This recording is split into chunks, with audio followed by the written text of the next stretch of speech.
Hi, social മീഡിയയിലുള്ള കുറച്ച് വേസ്റ്റുകളെ പറ്റിയിട്ടുള്ള ഒരു ഇൻഫർമേഷനാണ്.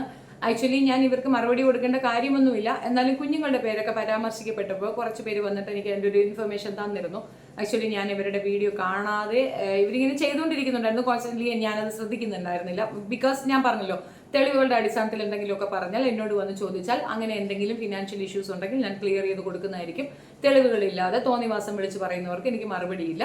ഞാൻ കൊടുക്കാൻ ഉത്തരവാദിത്തപ്പെട്ട പേരുകൾ ഞാൻ വ്യക്തമായി പരാമർശിച്ചിട്ടുണ്ട്. അവർ എന്നോട് വന്ന് നേരിട്ട് ചോദിച്ചു കഴിഞ്ഞാൽ അവർക്ക് അവരുടെ പേയ്മെന്റ് കിട്ടുക തന്നെ ചെയ്യും. ആരുടെയും പേയ്മെന്റ് തട്ടിപ്പോ വെട്ടിപ്പോ ഒന്നും ഇവിടെ നടത്തുന്നില്ല. ഞാൻ വിസ കച്ചവടമോ അങ്ങനെ റിലേറ്റഡ് ആയിട്ട് യാതൊരു സാധനങ്ങളും എൻ്റെ പേരിൽ പറയാനായിട്ടില്ല. ഞാൻ അങ്ങനെ ചെയ്യുന്നില്ല. പിന്നെ ആരെങ്കിലും പറഞ്ഞെന്നും പറഞ്ഞുകൊണ്ട് ഞാൻ അവരെ തിരുത്താൻ ഉദ്ദേശിക്കുന്നില്ല. പറഞ്ഞുകൊണ്ടിരിക്കട്ടെ, വീണ്ടും പറഞ്ഞുകൊണ്ടിരിക്കട്ടെ. എൻ്റെ ശത്രുക്കളുടെ പട്ടികയിലേക്ക് നിങ്ങൾ എടുത്തു നോക്കിയാൽ ഒന്നുകിൽ അവിഹിതമായിരിക്കും, തട്ടിപ്പായിരിക്കും, വിസ തട്ടിപ്പായിരിക്കും, എന്തെങ്കിലുമൊക്കെ വൃത്തികെട്ട രീതിയിലുള്ള ഇതൊക്കെ നടത്തുന്നവരൊക്കെ എൻ്റെ ശത്രുപക്ഷത്തുണ്ടാവും. എനിക്കതിൽ അഭിമാനം മാത്രമേ ഉള്ളൂ. എനിക്ക് അതിനകത്ത് കംപ്ലയിൻസ് ഇല്ല. അങ്ങനെയുള്ളവർ എൻ്റെ ശത്രുപക്ഷത്ത് നിൽക്കുന്നത് തന്നെയാണ് എൻ്റെ മിത്രം എന്ന് പറയുന്നതിനേക്കാൾ എനിക്ക് ഇഷ്ടമുള്ള കാര്യവും. ഇപ്പോൾ വിഷയത്തിലേക്ക് വരാം. എൻ്റെ മക്കൾ ഹാക്കേഴ്സ് ആണെന്ന് പറഞ്ഞുകൊണ്ട് ഒരു സ്റ്റേറ്റ്മെന്റ് കേട്ടിരുന്നു. ഓ, സന്തോഷം. എൻ്റെ മക്കൾ ഹാക്കർ ആണെന്ന് കേൾക്കുന്നത് എനിക്ക് ഭയങ്കര സന്തോഷമാണ്. അതൊരു ക്രിമിനൽ കുറ്റമാണോ എന്ന് ചോദിച്ചു കഴിഞ്ഞാൽ അതിനേക്കാൾ വലിയ ക്രിമിനൽ കുറ്റം ചെയ്തിട്ട് നിൽക്കുന്നവനിക്ക് അത് പറയേണ്ട കാര്യമില്ലല്ലോ. കടപ്പുറം കക്കൂസിന്റെ വെപ്പാട്ടനും കൂടെ ഇരുന്നു കൊണ്ടാണ് ഈ വൃത്തികേട് അത്രയും പറഞ്ഞുണ്ടാക്കുന്നത്. ഒന്ന് രണ്ട് കാര്യങ്ങൾ ഒരു സൂചന പോലെ തരാമെന്ന് തോന്നി. അത് അത്രയും പറഞ്ഞില്ലെങ്കിൽ ഒരു രസം ഉണ്ടാവില്ല. അതുകൊണ്ടാണ് പ്രത്യേകിച്ച് എൻ്റെ ടൈം വേസ്റ്റ് ചെയ്യുന്നു എന്നുള്ള ബോധ്യത്തോടു കൂടി തന്നെ ഞാൻ ഈ കാര്യം അവതരിപ്പിക്കുന്നതാണ്. ഫസ്റ്റ് തിങ്, നീ നിന്റെ മകന് കൊടുത്തിരിക്കുന്നത് എന്താണ്? അവൻ ഹാക്കറല്ല, അവൻ കഞ്ചാവ് വിൽക്കണം ജീവിക്കണമെങ്കിൽ. നീ സുഖിച്ച് ഉണ്ടാക്കി തള്ളിയ നിന്റെ 2 പെൺമക്കളുടെ ഉത്തരവാദിത്തം, നിന്റെ ഭാര്യയായി ജീവിച്ചു എന്ന ഒരു ഗതികേട് കൊണ്ട് സുലേഖ എന്ന് പറയുന്ന സ്ത്രീ അനുഭവിക്കുന്ന ബുദ്ധിമുട്ടും ഇതൊക്കെ കാണാൻ 18 വയസ്സിൽ ചുമടെടുക്കാൻ ഇറങ്ങിയ ഒരു മകൻ അവിടെയുണ്ട്. ആ മകനെ പറ്റി ഒന്ന് ആലോചിക്കുക, അവനെ പറ്റി പറയുക. എൻ്റെ മക്കൾക്ക് അങ്ങനെ ഒരു ഗതികേടില്ല. അവരുടെ പേരൻസിനോ അല്ലെങ്കിൽ അതായത് ഞാനോ എൻ്റെ ഭർത്താവോ എക്സ് ഹസ്ബൻഡോ ഒന്നും തന്നെ ഒരു കംപ്ലൈൻറ്റും കൊണ്ടുവന്ന് എൻ്റെ മക്കൾക്കെതിരെ പറയുകയോ ഉപേക്ഷിച്ചിട്ട് പോവുകയോ കൊടുക്കാതിരിക്കുകയോ ഒന്നും ചെയ്യുന്നില്ല. ഞങ്ങളുടെ മക്കളൊന്നും 18 വയസ്സിൽ പഠിത്തം നിർത്തി ജോലിക്ക് ഇറങ്ങേണ്ട ഗതികേടിലില്ല. ഞങ്ങളുടെ മക്കളൊക്കെ അന്തസ്സായിട്ട് പഠിക്കുകയാണ്, നന്നായി പഠിക്കുന്നു, നല്ല രീതിയിൽ ജീവിതം അനുഭവിച്ചു കൊണ്ട് പോകുന്നുണ്ട്. ഒരു കുറ്റവും ഒരു കുറവും ഇല്ലാതെ പോകുന്നുണ്ട്. ഞങ്ങൾ മതവാദികളോ മതവിശ്വാസികളോ മതത്തിന് എഗൻസ്റ്റോ ഉള്ളവരോ എങ്ങനെയുള്ളവരായിരുന്നാൽ പോലും ഞങ്ങളുടെ കുഞ്ഞുങ്ങൾ ഇതേപോലെ ഇത്രയും വൃത്തികെട്ട ഒരു കാഫർ കട്ട ചെയ്യുന്ന പ്രവൃത്തിയിൽ കൂടെ അപമാനിതരായി നിൽക്കേണ്ട ഗതികേടില്ല. മക്കൾക്ക് ഫേസ് പുറത്തേക്ക് കാണിക്കാൻ പറ്റത്തില്ല. കാരണം സ്ത്രീലമ്പടനായ കാമത്തവളയായ ഒരു തന്തയാണ് എന്ന് അറിയുന്നത് ഇത് ഭയങ്കര അപമാനമുള്ള ഒരു കാര്യമാണ്. അത്തരത്തിൽ അപമാനിതനായി നിൽക്കുന്ന ഒരു പയ്യൻ അവിടെയുണ്ട്, പെരുമാതുറ. അവൻ ആദ്യം ഒരു സമാധാനം പറയുക. ഹാക്കർ എന്നൊക്കെ പറഞ്ഞുകൊണ്ട് എൻ്റെ മക്കളെ പറയുന്നതിന് മുമ്പ് നീ ആ ചെക്കനിക്ക് ഒരു സമാധാനം പറയുക. തന്ത ചെയ്ത ചെയ്ത്തിന് സ്വന്തം പെറ്റുമ്മയുടെ കഴുത്തിലെ മാല വലിച്ചു പൊട്ടിച്ചു കൊണ്ടുപോയി പണയവും വെച്ചിട്ട് ആ പണവും കൊണ്ട് ആ നാട്ടിൽ അറിയപ്പെടുന്ന ഒരു വേശ്യയെ കൊണ്ട് നടന്ന് റിസോർട്ട് തോറും ഉപയോഗിക്കുക മാത്രമല്ല, അവൾ ആർക്കൊപ്പമോ പോയി കിടന്നുണ്ടാക്കിയ 2 കുട്ടികൾക്ക് ചെലവിനും കൊടുത്ത് ആ പിള്ളേർക്ക് നോക്കാൻ എന്ന വ്യാജേന അതിലെ മൂത്ത കുട്ടിയെ ഉപയോഗിക്കുകയും കൂടെ ചെയ്യുന്ന നിന്നെപ്പോലെ ഒരു വൃത്തികെട്ട നരാധമന് ഞാൻ പറയണത് എന്താണെന്ന് മനസ്സിലാകുമില്ലെന്ന് എനിക്കറിയത്തില്ല. അമ്മയും മോളെയും ഒന്നിച്ച് വെച്ച് അനുഭവിക്കുന്ന നിന്നെപ്പോലൊരു നികൃഷ്ട ജന്തുവിന് ഞാൻ പറയണ മനസ്സിലാകത്തില്ല. അങ്ങനെയുള്ള നീ എൻ്റെ മക്കളെ പറഞ്ഞാൽ എനിക്കത് താഴത്തെ പൂട മാത്രം, അത്രയേ ഉള്ളൂ. മനസ്സിലായില്ലേ? പിന്നെ സ്ട്രൈക്ക്, അത് അധികാരികൾ തന്നെ തന്ന സ്ട്രൈക്കാണ്. നല്ല സൂപ്പർ സ്ട്രൈക്ക് ഇനിയും വരുന്നുണ്ട്. വരുന്ന ദിവസങ്ങളിൽ നിനക്ക് കൂടുതൽ കാണാം. ഞാൻ കണ്ടിട്ടുണ്ടായിരുന്നില്ല, അതാണ് സത്യം.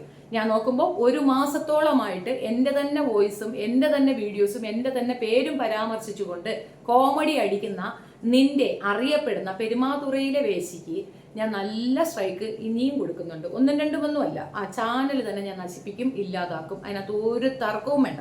ഒരാളുടെ ചാനൽ പോകുമ്പോൾ ഉണ്ടാകുന്ന വിഷമം എന്തെന്ന് എനിക്ക് നല്ല പൂർണ്ണ ബോധ്യമുണ്ട്. പക്ഷെ എന്നിരുന്നാലും ഇത് കുറച്ച് കൂടുതലാണ്. ഞാൻ ചെയ്ത കുറ്റം എന്താണ്? രാത്രി 3 മണി സമയത്ത് പട്ടി കഥയ്ക്ക് നടക്ക് വന്ന് കിടന്ന് മോങ്ങി അലച്ച് പാതിരാത്രി പടുവാണമായിട്ട് നിന്ന അവളെ വീട്ടിൽ കയറ്റി 9 ദിവസം ആഹാരം കൊടുത്തത് ഞാൻ ചെയ്തത് തെറ്റോ? ആ തെറ്റിനാണോ ഈ പരിപാടി എത്ര ഇരുന്നുകൊണ്ട് കാണിക്കുകയും പറയുകയും ചെയ്യുന്നത്? എൻ്റെ വീടോ എൻ്റെ നാടോ ഒക്കെ പോയി കണ്ടിട്ടുള്ള അവർക്ക് അറിയത്തില്ലേ എൻ്റെ നാട്ടിൽ എനിക്ക് എന്താണ് പ്രിവിലേജ് എന്ന്, എന്താണ് എൻ്റെ നാട്ടിലും എൻ്റെ കുടുംബക്കാർക്കും ഉള്ള പേരെന്ന്? ഇതൊന്നും അറിയാതെയാണോ ഈ ഇരുന്ന് കൊണ പറയണത്? പെരുമാതുറ ഇറങ്ങി അന്വേഷിച്ചാൽ അറിയാൻ പറ്റും എത്രമാത്രം വലിയ കക്കൂസാണ് ഒരു പഞ്ചായത്ത് കിണറിന്റെ മകളും മകളുടെ മകളും ഒക്കെ എന്താണെന്ന് ആ നാട്ടിൽ അന്വേഷിച്ചാൽ അറിയാവുന്ന കാര്യങ്ങൾ. സിമ്പിളാണ്, ആർക്ക് വേണമെങ്കിലും പോയി അന്വേഷിക്കാവുന്നതേ ഉള്ളൂ. പെരുമാതുറയാണ് സ്ഥലം, പോയി അന്വേഷിച്ചാൽ മതി. കാമത്തവളയുടെ ചരിത്രം അവിടെ പറയും. സുലേഖ എന്ന സ്ത്രീക്ക് 3 കുഞ്ഞുങ്ങളെ ഉണ്ടാക്കി കൊടുക്കുക, ആ കുട്ടികളെ അതേപോലെ നോക്കാതെ ചവിട്ടി തള്ളുക. ആ 2 പെൺമക്കൾ സത്യത്തിൽ അനാഥകളായി അവിടെ നിൽക്കുകയാണ്, അന്തം വിട്ട് നിൽക്കുകയാണ്. ആ സ്ത്രീ തൊഴിലുറപ്പിന് പോയി ജീവിക്കുന്നു. ഇത് ഒന്നിലും ബാധ്യതയില്ലാതെ ഉത്തരവാദിത്തമില്ലാതെ വേറൊരു വേശ പെണ്ണുമ്പുള്ള ഇരുന്നു കൊണ്ട് ആ പണം വാങ്ങി നക്കി തിന്നിട്ട് ഏമ്പക്കം വിട്ടിട്ട് ഞാൻ ഭയങ്കര കേമിയാണെന്ന് പറയുന്നു. ഞാൻ പിന്നെ അന്ന് ഒന്നും മിണ്ടാതിരുന്നതിന്റെ റീസൺ എന്തെന്ന് പറഞ്ഞു കഴിഞ്ഞാൽ അവൾക്ക് കിട്ടാവുന്നതിൽ വെച്ച് ഏറ്റവും നല്ല ഗിഫ്റ്റാണ് അവൾക്ക് കിട്ടിയത് ഈ കാമത്തവള. അവന്റെ സംശയ രോഗം അത് സൂപ്പറാണ്, അത് ഇവക്ക് തന്നെ കിട്ടണം. കാരണം ഇവള് ഇച്ചിരി പോലെ സ്പെല്ലിംഗ് മിസ്റ്റേക്ക് ഉണ്ടെങ്കിൽ വഴുതിട്ടുന്ന ആളാ. ഇവിടെ വന്ന് എൻ്റെ മോനെ നോക്കി വെള്ളം ഇറക്കിയ ഒരൊറ്റ കാരണം കൊണ്ട് ഞാൻ കുഞ്ഞുങ്ങളെ ഇവിടുന്ന് മാറ്റിയിരുന്നു. ഇവിടെ വന്ന് താമസിക്കുമ്പോൾ മാറ്റിക്കളഞ്ഞു. കാരണം അല്ലെങ്കിൽ ചെറുക്കനെ നോക്കി വെള്ളം ഇറക്കലായിരുന്നു പരിപാടി. അങ്ങനെയുള്ള ഒരു 3rd റേറ്റ് സാധനത്തിന് എന്ത് മറുപടി കൊടുക്കാനാണ് നിങ്ങൾ എന്നെ പറയുക? പിന്നെ ഹാക്കിങ്, പിന്നെന്താ സ്ട്രൈക്കിങ്, അതൊക്കെ ഉണ്ടാവും. അത് പറഞ്ഞവർക്കെല്ലാം ഉണ്ടാകും, കേസും ഉണ്ടാകും. കേസ് കൊടുത്തത് കൊണ്ട് മാത്രമാണ് ഞാൻ മൗനമായിട്ട് ഇത് അനുവദിച്ചു തന്നത്. കാരണം കേസിൽ എനിക്ക് ഈ കാര്യങ്ങൾ ബലപ്പെട്ട് കിട്ടണം. ചുമ്മാ എന്തെങ്കിലും വായ്ത്താളം പറഞ്ഞിട്ട് കാര്യമില്ല. ഇനി പ്രൈവറ്റ് ആക്കരുത്. ഞാൻ തോറ്റു. ഓരോ തവണ തോക്കുമ്പോഴും ഓരോ സ്ട്രൈക്ക് അങ്ങോട്ട് വീഴും. അതിൽ തോൽവി ഉണ്ടാകുമോ ജയം ഉണ്ടാകുമോ എന്നൊക്കെ വരുന്നിടത്ത് വെച്ച് കാണാം കേട്ടോ. വരും ദിവസങ്ങളിൽ മോണിറ്റൈസേഷൻ കട്ടായി കഴിഞ്ഞാൽ പിന്നെ ഈ കൊണ പറയാൻ അവിടെ ഒന്നും ഇരിക്കൂലല്ലോ. മോണിറ്റൈസേഷൻ ഉള്ള ധൈര്യം കൊണ്ടല്ലേ. പിന്നെ ഇങ്ങോട്ട് സ്ട്രൈക്ക് കയറി ഇങ്ങ് കൂട്ടിക്കൊന്നേ ഒരു ചാനൽ കൂട്ടിയിട്ട് ഞാൻ ഇവിടെ നിൽക്കുന്നുണ്ടല്ലേ. ഇത്രയേ ഉള്ളൂ. ഷെഫീനയാണ് ബ്രാൻഡ്, അത് ഞാൻ തെളിയിച്ച വ്യക്തിയാണ്. അതങ്ങനെ തന്നെ ഇവിടെ നിലനിൽക്കും. എന്നെ കേൾക്കാൻ ആഗ്രഹിക്കുന്നവർ ഞാൻ എവിടെ പോയിരുന്നാലും പറഞ്ഞാലും അവരവിടെ ഒന്ന് കേട്ടുകൊള്ളൂ. ആ ധൈര്യം എനിക്ക് ഉള്ളിടത്തോളം ഒരു ഞൊണ്ണയെ നടക്കാൻ പോകണില്ലെന്ന് മനസ്സിലാക്കുക. പിന്നെ കാമത്തവളെ മക്കളെ പറഞ്ഞതിന് നീ എപ്പോഴെങ്കിലും നാട്ടിൽ വരും, പോലീസ് എൻ്റെ മുന്നിൽ നിന്നെ കൊണ്ടുവന്ന് നിർത്തുന്ന ദിവസം നിന്റെ മണിബന്ധം ഞാൻ ചവിട്ടി പൊളക്കും. അന്ന് നിനക്ക് മനസ്സിലാകും ഷെഫീന എന്തായിരുന്നു എന്ന്, ഷെഫീന എത്ര ശക്തിയായിരുന്നു എന്ന്. ഇതെടുത്ത് വെച്ച് റിയാക്ട് ചെയ്യണേ. ഞാനത് ആഗ്രഹിക്കുന്നുണ്ട്. പൂർണ്ണമായ പരാജിതയായ ഒരു ഷെഫീന ബീവിയെ നിനക്ക് കാണണ്ടേ? ഞാൻ പരാജിതയാകാൻ ആഗ്രഹിക്കുന്നുണ്ട്. വീണ്ടും വീണ്ടും നീയും നിന്റെ വെപ്പാട്ടിയും എൻ്റെ വോയിസും എൻ്റെ വീഡിയോയും ഒക്കെ എടുത്ത് വെച്ച് പ്ലേ ചെയ്യണമെന്ന് ഞാൻ ആഗ്രഹിക്കുകയാണ്. അതിൽ കൂടെ എനിക്ക് പരാജിതയാകാനാണ് താല്പര്യം. വീണ്ടും പരാജയപ്പെടണം ഞാൻ. അതാണ് ഞാനും ആഗ്രഹിക്കുന്നത്, എൻ്റെ സബ്സ്ക്രൈബേഴ്സും ആഗ്രഹിക്കുന്നത്. സോറി, നിങ്ങൾക്ക് എല്ലാവർക്കും ബുദ്ധിമുട്ടുണ്ടാക്കുന്ന രീതിയിൽ സംസാരിക്കേണ്ടി വന്നത് ഒരു മോശം ഇതാണെന്ന് എനിക്ക് മനസ്സിലാകുന്നുണ്ട്. പക്ഷെ അതാണ് ഫാക്ട് ഈസ് ഫാക്ട്. യുനോ, അപ്പുറത്ത് നിന്നുകൊണ്ട് ഒരു വൻ കൂട്ടായ്മ എന്നെ അവസാനിപ്പിക്കാനായിട്ട് ഇറങ്ങി നിൽക്കണം. പെണ്ണുങ്ങളാണ്, സ്ത്രീ കൂട്ടായ്മയാണ്. എന്നിട്ട് ഈ കൂട്ടായ്മകളെല്ലാം കൂടെ ഒന്നിച്ച് ചേർന്ന് നിന്നുകൊണ്ട് ഇപ്പം അങ്ങ് തീർത്തുകളയും, വീശിക്കളയും, വെട്ടിക്കളയും. ഈ പറയുന്ന ഒരെണ്ണം അഡ്രസ്സ് പറയാൻ തയ്യാറല്ല. വാടകയ്ക്ക് താമസിക്കുന്നവരാണ്, സ്വന്തം നാട്ടിൽ താമസിക്കാത്തവരാണ്, സ്വന്തമായിട്ട് ഐഡന്റിറ്റി ഇല്ല, 4-5 കല്യാണം, കണ്ടടങ്ങ് നിരങ്ങല്, പണ്ട് റിസോർട്ടിൽ പോക്ക്, കാണുന്ന അത്ര തോന്നിവാസം കാണിക്കുക. ഈ മറ്റൊരു പുരുഷനെ വിവാഹം കഴിക്കുന്നൊന്നും തെറ്റൊന്നുമില്ല. വിവാഹമാണെങ്കിൽ അതൊക്കെ വെപ്പാറ്റാനായിട്ട് കൂടെ കൊണ്ടുവന്ന് വെച്ചിട്ട് മകളെയും കൂടെ പിടിച്ച് മടിയിലിരുത്തിക്കൊണ്ട് ഒരസാനായിട്ട് വിട്ടുകൊടുക്കുന്ന ഒരു പ്രത്യേക തരം സന്തോഷപൂർണമായ ദാമ്പത്യ ബന്ധം കാണുമ്പോൾ ചിരിച്ചു മരിക്കാനാണ് തോന്നുന്നത്. സ്വന്തം മക്കൾ അവിടെ ആഹാരത്തിന് വഴിയില്ലാതെ കെഞ്ചിക്കേണ് തുണി അഴിച്ച് കാണിക്കേണ്ട ഒരു അവസ്ഥയിലേക്ക് എത്തി നിൽക്കുമ്പോൾ ഇവിടെ നാട്ടിലുള്ള മറ്റ് അഭിസാരിക പെണ്ണുങ്ങളുടെ തുണി അഴിക്കാൻ പോയ കാമത്തവള ചരിത്രം പറയും, മക്കളെ പറയും. ഭയങ്കര ശമ്പവാ. പിന്നെ നിന്റെ മക്കളെ പറഞ്ഞിട്ടൊന്നും കാര്യമില്ലടാ. അതെന്താണെന്നറിയാമോ? മക്കളോട് സ്നേഹമുള്ളവൻ്റെ അടുത്തല്ലേ നമ്മളതൊക്കെ പറഞ്ഞിട്ട് കാര്യമുള്ളൂ. സ്വന്തം ഉത്തരവാദിത്തത്തിൽ നിന്ന് ഓടി ഒളിച്ച് കാമപൂർത്തീകരണത്തിനായി ഒരു കാമവടയക്ഷിയുടെ പിറകെ നടക്കണം. നിനക്കൊക്കെ എന്ത് മര്യാദ തരാൻ. അപ്പോൾ ഇത്രയേ ഉള്ളൂ വിഷയം. സ്ട്രൈക്ക് ഞാനല്ല കൊടുത്തിരിക്കുന്നത് കൊടുക്കേണ്ട രീതിയിൽ അത്യാവശ്യം ഞാൻ പറഞ്ഞില്ല 5 ദിവസത്തിനുള്ള അതിനുള്ള മറുപടി ഞാൻ തരുമെന്നുള്ളത്. 5 ദിവസങ്ങളിൽ കൂടുതൽ മറുപടികളുമായി ഞാൻ ഉണ്ടാകും. എന്ത് വന്നാലും പിന്നോട്ടില്ല, അത് വേണ്ട. അത് മറ്റൊന്നും കൊണ്ടല്ല, നമുക്ക് ഹെൽത്തി ആയിട്ടുള്ളൊരു വിമർശനം നമ്മൾ അംഗീകരിക്കും. നിങ്ങൾ ഹെൽത്തി ആയിട്ട് വിമർശിക്കും. എൻ്റെ വീട്ടിൽ വന്ന അത്യാവശ്യത്തിൽ കൂടുതൽ സാധനങ്ങൾ അടിച്ചു മാറ്റിക്കൊണ്ടാണ് പോയി. എൻ്റെ പെട്ടി, കുട്ടി, സാധനം, ജട്ടി വരെ എടുത്തുകൊണ്ട് പോയിട്ടുണ്ട്. മറ്റൊരു വീട്ടിലും പോയി മോഷണം നടത്തി അവർ കൊണ്ടുപോയി കേസ് കൊടുത്തെങ്കിൽ അത് കൃത്യമായി തെളിയിക്കപ്പെട്ട കാര്യമാണ്, അവരാണത് ചെയ്തതെന്ന്. എന്നിട്ടും അതെൻ്റെ തലയിൽ കൊണ്ടുവച്ച് എനിക്കിട്ട് താങ്ങി അതങ്ങനെ എൻജോയ് ചെയ്യുന്നത് കണ്ടപ്പം തിരിച്ചൊന്ന് തരണമെന്ന് തോന്നി അങ്ങ് തന്നു. അത് ഓരോരുത്തർക്കും ബാധകമാണ്. അനാവശ്യമായി ഇല്ലാത്ത അലിഗേഷൻസിൽ എന്നെ വിളിച്ചിടുന്നത് എനിക്ക് യോജിക്കാനാകാത്ത കാര്യമാണ്. പിന്നെ ഈ ചന്ദ്രനെ നോക്കി പട്ടി വരയ്ക്കുന്ന കണക്കാണ് നീയൊക്കെ ഇരുന്നൊരു കുര പറയുന്നത് കേൾക്കുമ്പോൾ. പിന്നെ വേറൊരുത്തനുണ്ട്, അവൻ എന്തൊന്നാക്ക മല മറിക്കുമെന്ന് പറയുന്നുണ്ട്.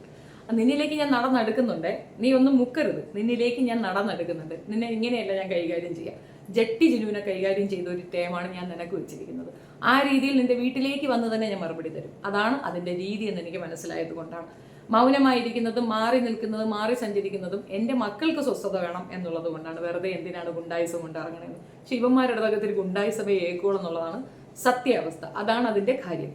പിന്നെ ഞാൻ ചെയ്യുന്ന കാര്യങ്ങൾക്ക് അത്രയും കുഴപ്പമുണ്ട്, അത്രയും ബുദ്ധിമുട്ടുണ്ടെങ്കിൽ 6-7 വർഷമായിട്ട് ഈ ഫീൽഡിൽ നിൽക്കുന്ന ഷെഫീനക്ക് ഒരു രോമം പോലും പറിക്കാൻ നിന്നെ കൊണ്ടൊന്നും പറ്റാത്തത് അത് കൃത്യമായ കാര്യങ്ങൾ അനലൈസ് ചെയ്ത് പറയുന്നത് കൊണ്ട് തന്നെയാണ്. വ്യക്തിത്വത്തിനെ മനസ്സിലാക്കാൻ കഴിയാത്ത, റെസ്പെക്ട് ചെയ്യാൻ കഴിയാത്ത, അസൂയ കൊണ്ട് ഭ്രാന്ത് കയറിയ ഊളകളോട് ഒന്നും പറഞ്ഞിട്ട് കാര്യമില്ല.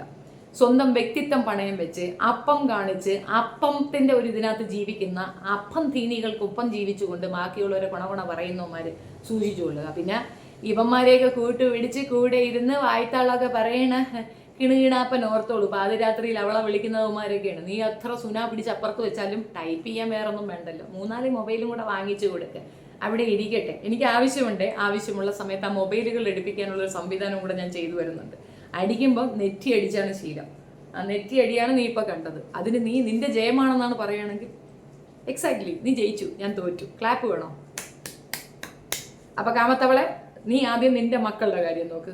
ചെറുക്കൻ ചുമടെടുത്താ ജീവിക്കുന്നത്. പഠിക്കാൻ വിടാതെ ആ കുട്ടിയുടെ ലൈഫ് നഷ്ടപ്പെടുത്തി മക്കൾ തുണി അഴിച്ച് ജീവിക്കേണ്ട ഗതികേടിലേക്ക് അവരെ കൊണ്ടുവന്ന് നിർത്തി പെണ്ണും പിള്ളയും കഷ്ടപ്പെട്ട് തൊഴിലുറപ്പിന് പോയി അമ്മാതിരി കഷ്ടപ്പെടുന്ന ഒരു വൃത്തികേടിലേക്ക് അവരെ കൊണ്ട് എത്തിച്ചതും പോരാതെ കണ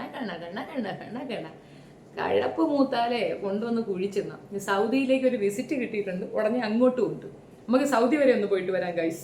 അത്യാവശ്യ കാര്യങ്ങൾ അവിടെ പോയി തീർക്കാനുണ്ട്. Done. Thank you so much. അപ്പം മറ്റേ സൈഡ് എന്താ നോക്കാതെന്ന്. Coming, it's on the way only, waiting.